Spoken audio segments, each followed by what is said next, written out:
o dispută româno-bulgară. În colțul albastru va urca... Așadar, avem din nou meci cu bulgarii, cum s-ar spune.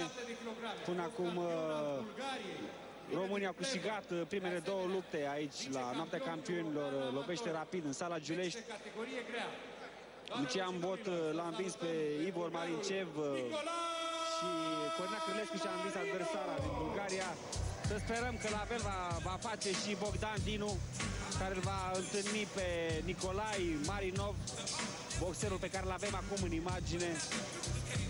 Trecut de prima tinerețe, Marinov are 38 de ani. A boxat până acum în Spania, Germania, Franța, Italia și acasă în Bulgaria. Și a făcut debutul în Spania. Ultima luptă a avut-o în Germania cu un român, Cristian Ciocan. A pierdut după 4 runde. Are 2 victorii, 10 înfrângeri Nicolae Marinov, însă e un boxer foarte experimentat la nivel de amatori, unde are peste 250 de partide, iar pe lângă faptul că mai boxează din când în când, Nicolae Marinov este în mod curent și antrenor de box în Bulgaria, unde are un club. Experiență uriașă pentru acest greu și, spun eu, un meci interesant pentru Bogdan Dinu. Una prin knockout. Doamnelor și domnilor, Bogdan Dinu! Intră în ring Nicolae Valuev de România.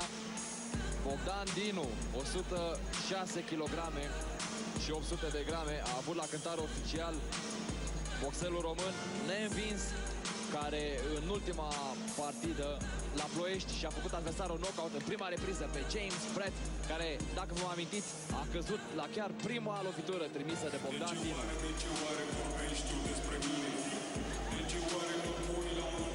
N-ai fost acolo, Pigi Mafia este melodia pe care intră Bogdan Dinu în ring. 3 victorii obținute până acum la profesioniști.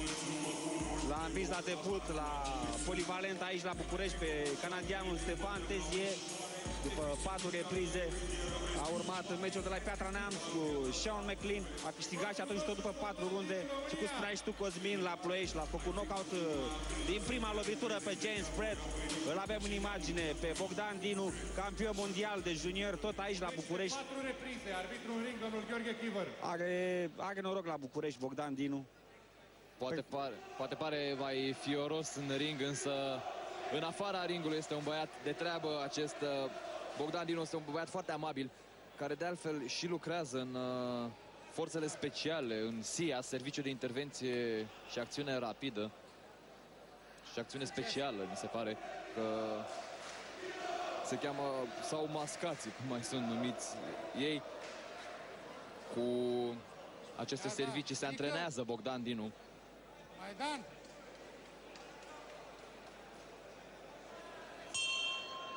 Începe așadar prima repriză din totalul celor 4.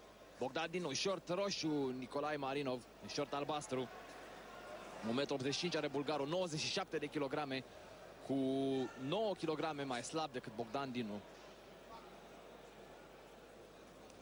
Bogdan Dinu a avut o carieră fantastică la junior, spuneam campion mondial în 2003. De asemenea, numeroase medalii de bronz la europene și mondiale. Ca senior a câștigat centura de aur, după care a trecut la profesioniști.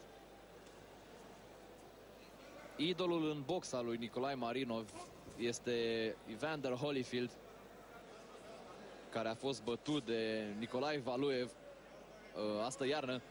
Bogdan Dinu este poreclit Valuev de România. Cine știe, să sperăm că va avea aceeași soartă Marinov cum a avut Holyfield.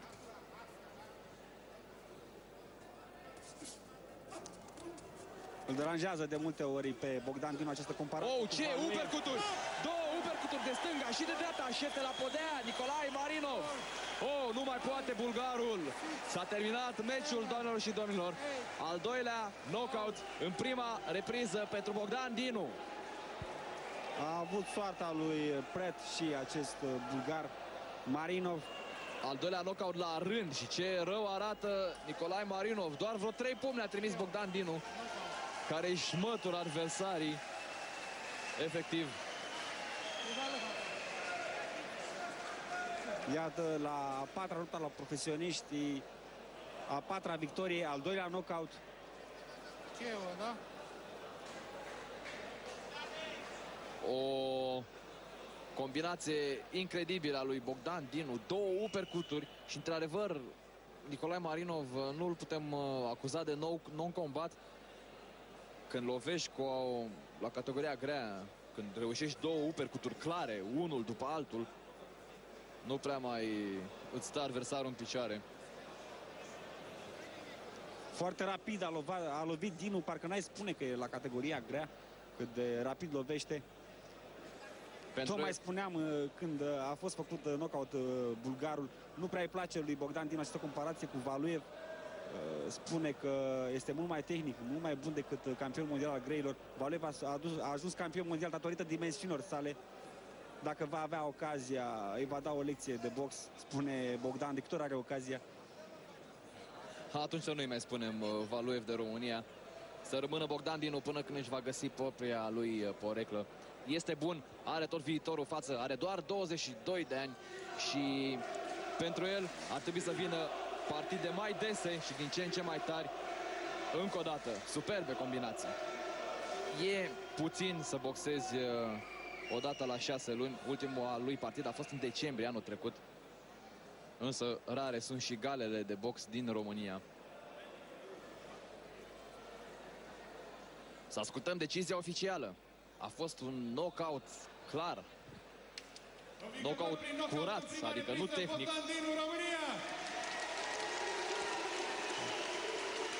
Bogdan Dinu câștigă prin knockout în prima rundă. Pentru noi urmează însă cel mai așteptat meci al serii, lupta lui Jojo Dan cu argentinianul Sergio Gomez.